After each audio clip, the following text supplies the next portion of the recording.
ओम नमो भगवते वासुदेवाय नमः। श्री कृष्ण गोविंद हरे मुरारी, हे नाथ नारायण वासुदेवा। आप सब भी कमेंट में ओम नमो भगवते वासुदेवाय नमः अवश्य लिखिएगा। मैं हूँ ज्योति और आपके अपने चैनल शुभ कथा में स्वागत है। आइए आज के वीडियो में हम देखेंगे कामदा एकादशी का व्रत किस दिन रखा जाएगा, 7 अप्रैल को या 8 अप्रैल को। पारण का शुभ मुहूर्त कब से कब तक है, पूजा का शुभ मुहूर्त कब से कब तक है, द्वादशी समाप्त होने का समय कब से कब तक है। हिंदू धर्म में एकादशी को विशेष माना जाता है। चैत्र माह में कामदा एकादशी का व्रत रखा जाता है। कामदा एकादशी पर व्रत रखने से साधक को मन चाहे फल की प्राप्ति होती है और उसकी सभी मनोकामनाएं पूर्ण होती हैं। एकादशी पर जगत के पालनहार भगवान विष्णु की पूजा अर्चना की जाती है। साथ में माँ लक्ष्मी का भी पूजन किया जाता है। कामदा एकादशी का व्रत पंचांग के अनुसार चैत्र माह के शुक्ल पक्ष की एकादशी तिथि 7 अप्रैल को शाम को 4:30 पर शुरू होगी और वहीं इस तिथि का समापन अगले दिन 8 अप्रैल को 5:42 पर होगा। ऐसे में उदया तिथि के अनुसार कामदा एकादशी का व्रत 8 अप्रैल दिन मंगलवार को रखा जाएगा। एकादशी पर पारण का शुभ मुहूर्त कब से कब तक है। कामदा एकादशी का पारण द्वादशी तिथि पर होता है। ऐसे में 9 अप्रैल बुधवार के दिन एकादशी व्रत का पारण किया जाएगा। व्रत का पारण करने का जो शुभ मुहूर्त है वो सुबह आपका 9 अप्रैल सुबह 7:12 पर शुरू होगा और 9:52 तक रहेगा। 7:12 से लेकर आपका 9:52 तक शुभ मुहूर्त रहेगा। इस शुभ मुहूर्त में आपको एकादशी का व्रत का पारण करना है, क्योंकि द्वादशी समाप्त होने से पहले ही व्रत का पारण कर लिया जाता है। आइए अब देखते हैं एकादशी पर पूजा का शुभ मुहूर्त कब से कब तक है।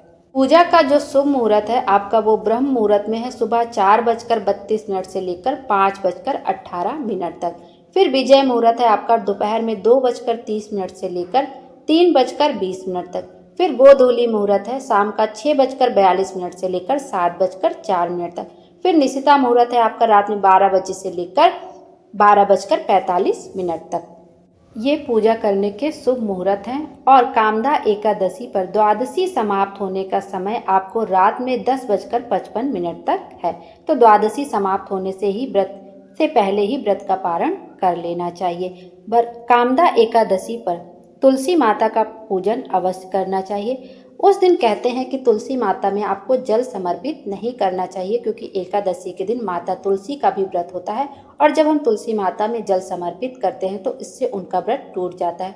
तो उस दिन तुलसी माता में उस दिन तुलसी माता में जल समर्पित ना करें। तुलसी माता के पास एक घी का दीपक लंबी बातिका अवश्य प्रज्वलित करें और तुलसी माता से थोड़ा दूर ही दीपक को प्रज्वलित करना चाहिए, नहीं तो उसकी जो लौ होती है, दीपक की जो लौ होती है वो तुलसी माता को लगती है और उससे वो कुम्हलाती हैं। तो जो दीपक आप प्रज्वलित करें और कोशिश करें लंबी बाती का दीपक प्रज्वलित करें, क्योंकि माता के सामने, माँ लक्ष्मी के सामने, तुलसी मैया के सामने लंबी बाती का दीपक प्रज्वलित किया जाता है। उससे धन सुख समृद्धि में वृद्धि होती है। तो इस तरह से ये व्रत का पारण का समय है, द्वादशी समाप्त होने का समय है। इन शुभ मुहूर्त में ही हमें पूजा अर्चना करनी चाहिए।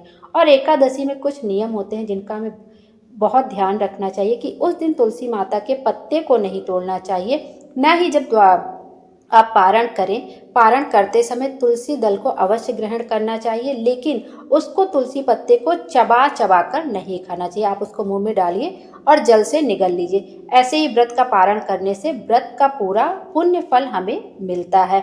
और एकादशी के एक नियम यह भी बहुत खास होता है कि उस दिन कोई भी फूल पत्ती वगैरह को नहीं तोड़ना चाहिए। आपको जो भी विष्णु भगवान को समर्पित करना या माँ लक्ष्मी को समर्पित करना, आप एक दिन पहले ही फूल पत्ती वगैरह सब तोड़ के रख लीजिए, क्योंकि एकादशी के दिन जब हम कोई फूल पत्ती तोड़ते हैं तो उसे हमें पाप लगता है। तो पुण्य हमें करना है, पाप नहीं बटोरना है। तो उस दिन फूल पत्ती को ना तोड़े, उसके एक दिन पहले ही फूल पत्ती को तोड़ ले। और जैसे आप नॉर्मल तरीके से पूजा अर्चना करना चाहते वैसे कर ले। एक चौकी बिछा लें, उसके ऊपर पीला कपड़ा बिछा लें, क्योंकि भगवान विष्णु को पीली हर चीज़ बहुत पसंद है। और भगवान विष्णु की आप मूर्ति हो या कोई प्रतिमा हो समर्पित कर ले, सामने गंगा जल का छिड़काव कर दें, जनेऊ समर्पित कर दें, वस्त्र रूप कलावा समर्पित कर दें।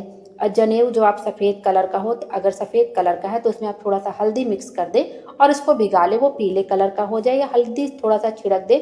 पीला जनेऊ उनको समर्पित करें, पीले फूल समर्पित करें, पीले भोग जो मौसमी फल है केला वगैरह आप पीला होता है आप वो समर्पित कर दीजिए। उसके बाद आरती कर लीजिए, व्रत कथा का श्रवण कर लीजिए, उसके बाद आरती करिए।